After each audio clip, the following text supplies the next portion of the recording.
যতই ব্যস্ত থাকি আমি আবু বকর রাতের বেলা ঘুমাই না, দরজার কিনারায় দাঁড়া অপেক্ষা করি মায়ার নবী কখন এসে আমাকে ডাক দিবে। আর আমি যদি ঘুমায় থাকি, সারা না দেই, আমার নবীর উপরে দুশমনের হামলা হবে। এই জন্য আমি নবী আপনাকে মোহাব্বত করে সারা রাত অপেক্ষায় থাকি, একটা সেকেন্ডের জন্য ঘুমাই না। নবী চোখের পানি ছেড়ে দিলেন, এটাও কি সম্ভব? আবু বকর চোখের পানি ছেড়ে বলেন, ও পয়গম্বর, আমি আবু বকর একা ঘুমাই না, শুধু তাই না, আমার ছোট মেয়ে আসমাও ঘুমায় না।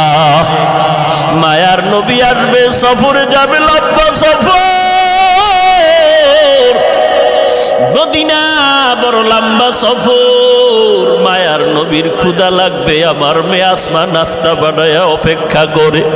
মায়ার নবীকে নাস্তা দেওয়ার জন্য ঘুমায় না, নবী কান্না করে, এটাও কি সম্ভব?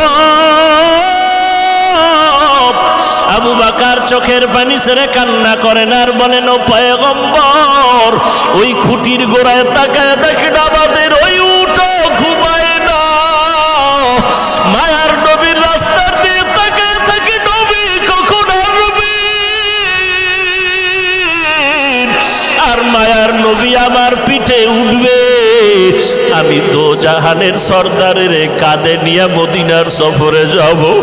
মায়ার নবী আল্লাহর দরবারে চোখের পানি ছেড়ে দোয়া করলেন, ওরে মালিক, আবু বকর দেওয়ার মতো কিছুই নাই, তবে তোমার কাছে আমার দোয়া। এই আবু বকর আমার সাথে সফরে রওনা হয়ে গেল।